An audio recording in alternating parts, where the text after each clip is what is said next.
Merci Madame la Présidente. Madame la Directrice Générale, je voulais aborder un sujet qui devient de plus en plus problématique à chaque rentrée, depuis 3 ans maintenant, c'est celui de l'instruction en famille.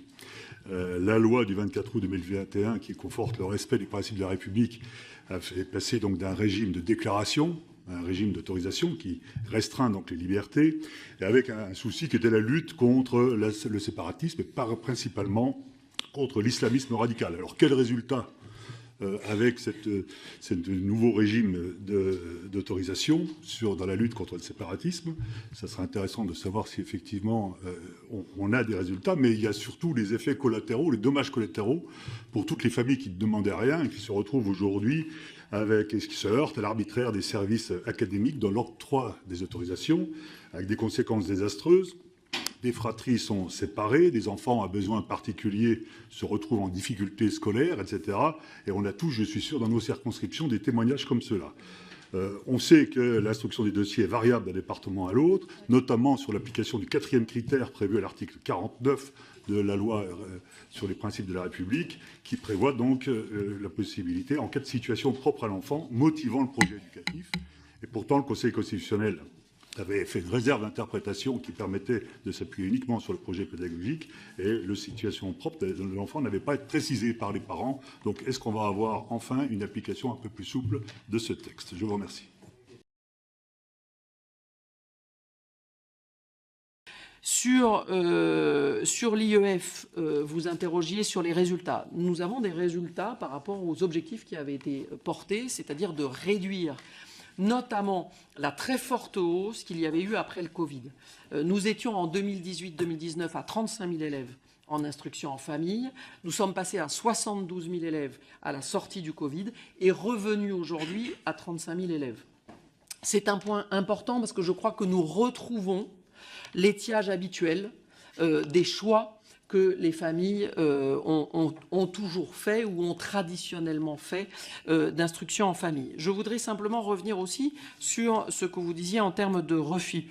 52 000 demandes d'autorisation ont été demandées en 23-24 et 88,4% des réponses ont été positives. Autrement dit, il y a eu 88,4% d'autorisations délivrées. Donc il n'y a pas eu une politique de refus majoritaire. En revanche, et c'est certain, les autorisations ont été concentrées sur les 3 premiers motifs, qui sont ceux des élèves à besoins particuliers ou en situation médicale de santé difficile, qui sont ceux qui ont un parcours sportif ou artistique d'excellence et qui les conduit à avoir ce besoin. Et puis c'est sur le motif 4 pour lequel le projet pédagogique de la famille est à étudier, que à la fois, je dirais, il y a eu peut-être un peu plus de refus, et encore nous sommes aujourd'hui à un étiage qui est assez similaire à celui que nous connaissions auparavant, même si ce n'était que du contrôle a posteriori. La nouveauté avec la loi, c'est que c'est une autorisation a priori. Donc nous retrouvons des chiffres assez habituels, et nous avons eu moins de demandes. C'est-à-dire que là aussi, je pense que l'effet Covid est en train de s'atténuer et que les familles reprennent confiance, si je puis dire, dans la mise en place dans l'envoi de leurs enfants à l'école.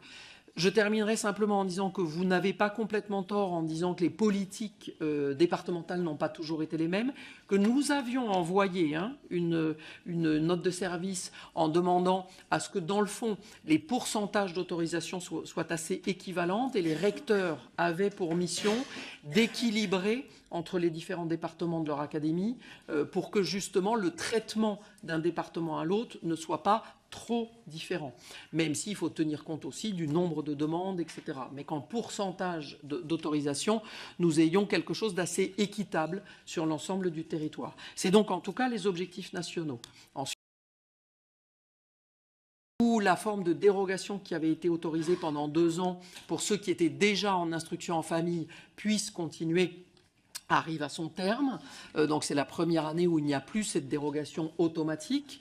Donc évidemment, ça a conduit à des situations nouvelles, mais la politique et les objectifs nationaux sont ceux-là, c'est-à-dire de retrouver un nombre assez normal de demandes d'instruction en famille pour toutes les raisons que nous avons toujours connues, de résorber, si je puis dire, l'effet post-Covid, de tenir compte par un contrôle, comme nous le faisions avant, du projet pédagogique qui est celui de ces familles, pour éviter toutes les dérives que vous avez pu mentionner.